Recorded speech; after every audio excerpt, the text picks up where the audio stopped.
Assalamualaikum warahmatullahi wabarakatuh. Selamat pagi semuanya. Apa kabar? Semoga sehat selalu ya.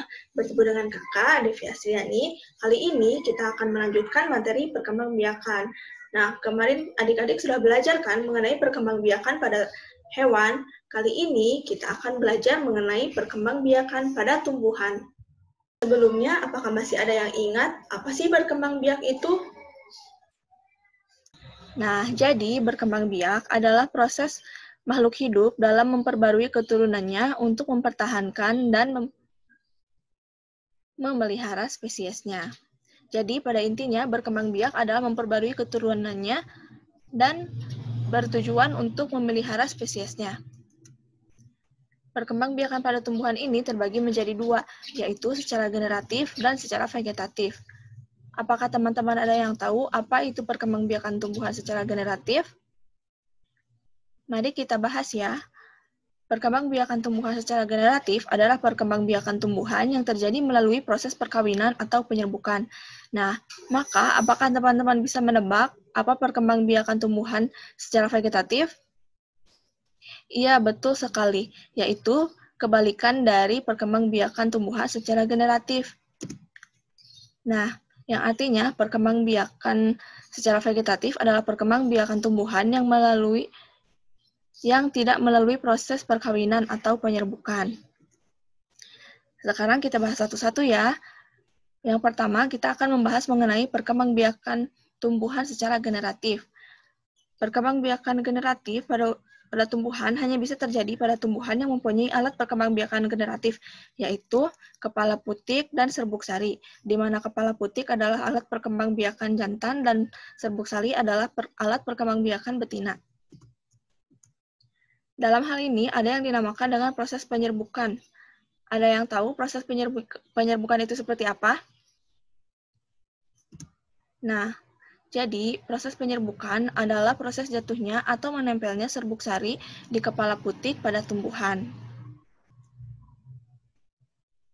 Proses penyerbukan ini terbagi menjadi 4. Yang pertama, penyerbukan sendiri atau autogami. Teman-teman ada yang tahu apa itu autogami? Jadi, autogami adalah penyerbukan yang terjadi jika serbuk sari dan kepala putik berasal dari bunga yang sama dan pohon yang sama. Lalu yang kedua, ada penyerbukan tetangga atau geotonogami. Ada yang bisa menebak apa itu geotonogami? Nah, jadi geotonogami adalah penyerbukan yang terjadi jika serbuk sari dan kepala sari berasal dari pohon yang sama tetapi dari bunga yang berbeda. Nah, serbuk sari ini terbang ke kepala putik yang ada di bunga lainnya. Lalu yang ketiga, ada penyerbukan silang atau alogami. Penyerbukan silang ini adalah penyerbukan yang serbuk sari dan kepala putiknya berasal dari pohon yang berbeda dan bunga yang berbeda. Lalu selanjutnya, ada penyerbukan hibrid. Penyerbukan hibrid ini adalah penyerbukan yang terjadi jika kepala sari berasal dari bunga yang lain serta pohon yang lain. Apa perbedaan antara alogami dan hibrid? Ada yang tahu? Nah, perbedaannya itu adalah jika alogami itu walaupun dari bunga yang berbeda tetapi masih dalam satu jenis. Kalau hibrid adalah berbeda jenis. Selanjutnya, kita akan membahas mengenai perkembangbiakan secara vegetatif. Perkembangbiakan secara vegetatif ini terbagi menjadi dua. Yang pertama secara alami, yang kedua secara buatan.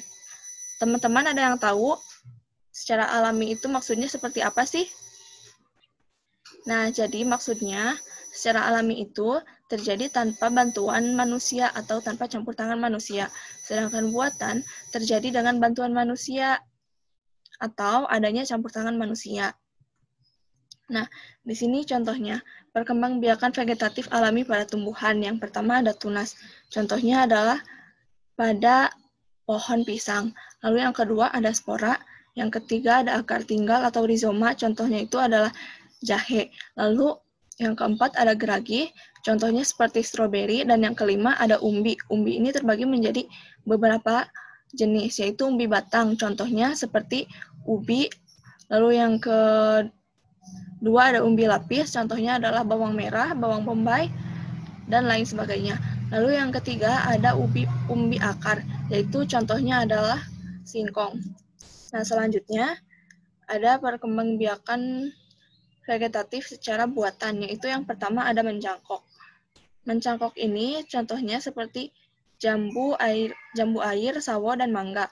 Lalu yang kedua ada okulasi. Okulasi ini maksudnya menempel, contohnya seperti kelengkeng, alpukat, jeruk. Lalu selanjutnya ada sambung. Sambung ini contohnya seperti ketela pohon, tomat, terong, dan mangga.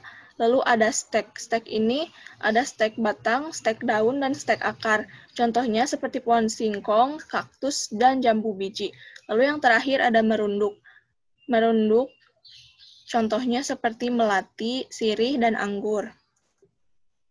Sekian yang dapat Kakak sampaikan. Semoga yang disampaikan tadi dapat bermanfaat bagi adik-adik semua ya. Sampai jumpa di pertemuan berikutnya. Assalamualaikum warahmatullahi wabarakatuh.